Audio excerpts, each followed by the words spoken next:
kulanti wanaagsan saaxiibayaal meel walba naga daawanaysaan soo dhawaada waxaan muuqaalkan ku dul istaagi doonaa laamaha amniga ee dawladda deegaanka Soomaalida gaar ahaan kuwa ka howlgala magaalada xuduudeedka Tog Wajaale ee dhinaca Soomaaliland xuduudda la ayaa maanta fashiliyay oo gacanta ku dhigay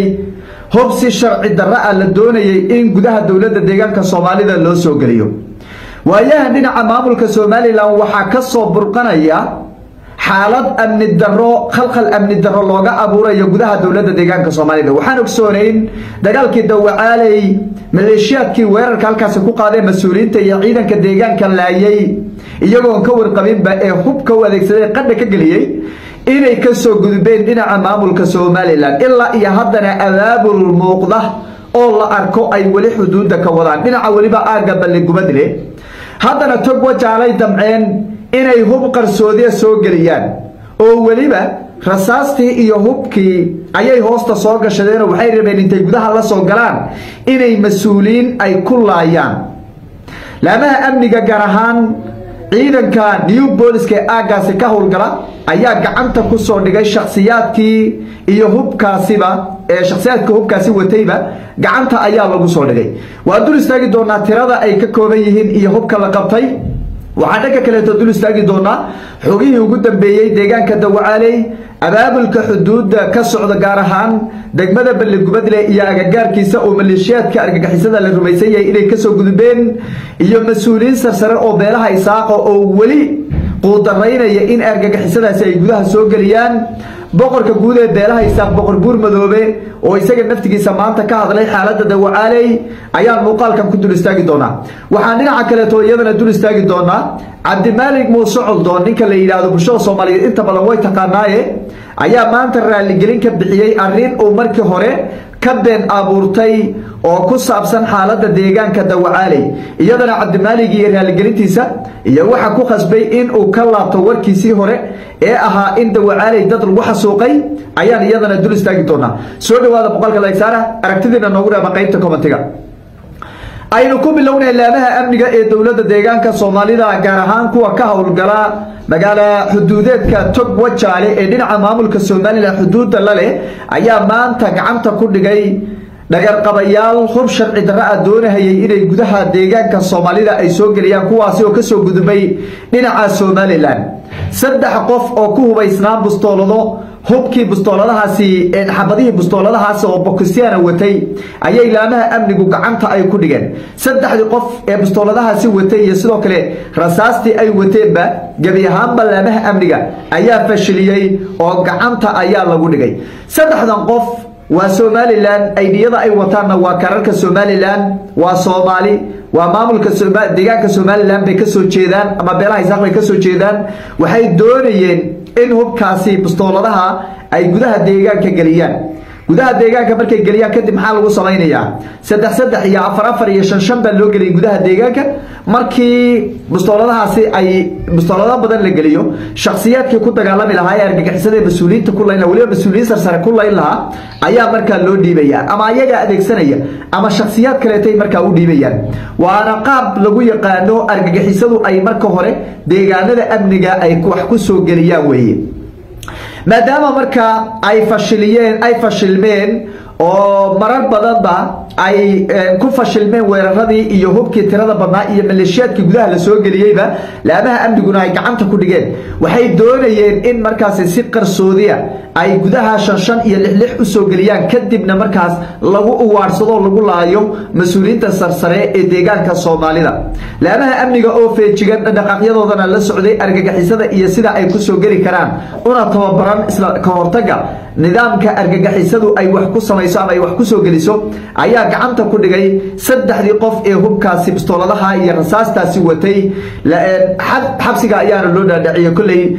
laamaha cadaaladda ayaana la horkeeni doonaa maxkamadaha ayaa la horkeeni doonaa insha Allah ta'ala arrintan marka hubkan hadda la soo galay waxay daba joogtaa argagixisadii soo weerartay deegaanka Dawacaaley degmada Xarshin ee gobolka Faafan qalalaasaha ka abuurtay maalmihii ugu dambeeyay hadal haynteedu ay taagnayd ciidamada new booliska saraakiisha iyo sidoo kaleeto mas'uuliyiinta sarsare ee deegaankaana halkaasi ku laysay lagana warhelown inay hub meesha ku haystaan ayay argagixisadan daba joogtaa walow la fashiliyay oo xuduudda laga gudbiyay intii wax la diliyay wax la qabtana laga dhigay qaybihii soo hadhayna ay xuduudda degmada Baligubadle ay ka gudbeen walina halkaas ay abaabul ka wadaan haddana wali kama aysan tanaasulin falalkii argagixisada guracnaa ay doonayeen inay ku qalqalgeliyaan gudaha deegaanka Soomaalida deegaanka Dawacali hadda waa amni laanaha amniga ayaa gacanta ku haya argagixisadana in ka badan 200 ayaa halkaas looga dilay walow dad shacaba oo rasaastu ay leeftay ay jiraan intii isku dhacyadaasi labada ciidan ee argagixisada iyo ciidanka new booliska ay dagaalamayeen haddana hadda waa amni oo xaaladeedu way degan tahay dadka shacabka deegaanka ayaa ku soo laabteen kooxihii hubaysnaan xuduud ayaa laga gudbiyay balse wali kama aysan tanaasulin abaabul iyo sidoo kale inay ay dib deegaanka Soomaalida ay qudareeyaan weerarkan deegaanka Dawacali iyo sidoo kale weerar 2 sano ka hor ka dhacay deegaanka aadhahay gobolka Abdheer gaar ahaan tuulada Hulul oo hoos tagta degmada Hargeyle ayaa moodaa inay isku ogyihiin qaabka ay weerarka u soo qaadeen iyo qaabka ay deegaanka u soo galeenba Hulul waxa laga warhelay xilliga 2 sano ka hor maleeshiyad kun ku dhow oo dhax lugeynaya dadkii shacabka oo deegaanka lugeynayo afka wada duubayo la leeyahay argagixisada shabaab baan ay leeyihiin mid kana sidaas la mid deegaanka Dawacali waxa laga warhelo boqolaal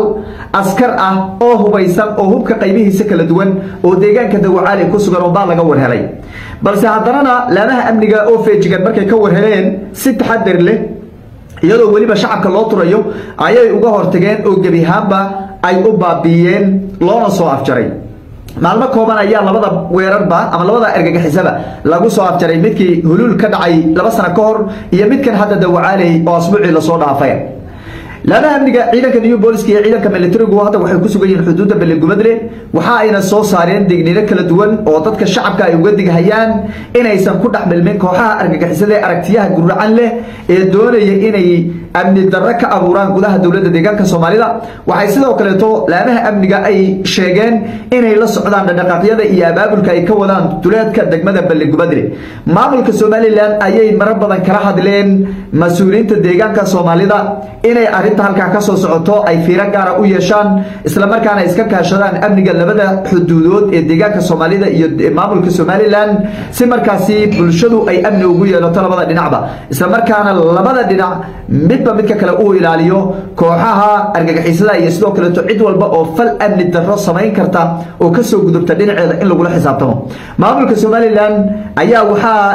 lagu amray inay la socdaan kooxahaasi soo gudbay mar kalena aysan soo gudbin walow wali ay muuqdaan dhaqaaqiyo ay ka wadaan xuduudda oo waliba gaar ahaan dhinaca Somaliland ay isku abaabulayaan dhinaca kale boqorka guud ee beelaha Isaaq boqor Buur Madoobe ayaa war ka soo saaray xaaladda deegaanka Dawacali waxa uuna dhaliil xoogan u jeediyay maamulka uu hogaamiyo Mustafa Cajar waliba gaar ahaan madaxweynaha maamulka deegaanka Soomaalida Mustafa Cajar oo markaas uu ku dhaliilayo qodbadiisii maalin ka hor uu ka hadlay gobolka Shinile isla markaana uu kaga hadlay xaaladda deegaanka Dawacali wuxuu sheegay in madaxweynuhu si dhexdhexaad ah uusan u hadlin wuxuu ka sugayay inuu yiraahdo dad shacab ah ayaa halka lagu laayay oo waxa dagaalamay waa shacab iyo sidoo kale ciidanka new booliska taasi oo xaqiiqada ka fog isla markaana bulshada Soomaaliyeed ay ka dharagsantahay wixii halkaas ka dhacay kooxaha hubaysan hubka ay wateen iyo sidoo kale dhibaatadii halka ka geysteen ba ay dawaan gashan tahay dhinaca maamulka Somaliland inta badan mas'uuliyiinta iyo sidoo kale odayaasha dhaqankaba waxay soo celcelinayaan deegaanka Dawacali in shacab lagu xasuuqay taas oo xaqiiqada runtii ka fog sababtoo ah maleeshiyadka halka lagu abaabulay shacab ma ahayn waxay ahaayeen arrin la soo diyaarinayay muddo badan hub culus oo noocyadiisa kala duwan ayay ku dagaalamayeen waana mid sababtay in ciidanka new booliska halka lagu laayo mas'uuliyiin badan oo taliyaal iyo sidoo kale hogaankii nabadgelyada ee degmada iyo caalana lagu dilo deegaankaasi balse intaas oo dhan waxaad moodaa in beelaha Isaaq ay iska dhagatirayaan oo iska indhatirayaan oo aad moodid inay dad dhagalaana oo indhalaana oo waxba ka warhaynin ay doonayaan inay ka dhaadhiciyaan hadaf amaadane arrin run ahaantii aad iyo aad u foolxun oo halkaas ka dhacday oo maleeshiyad dhinaca beelaha Isaaq laga soo abaabulay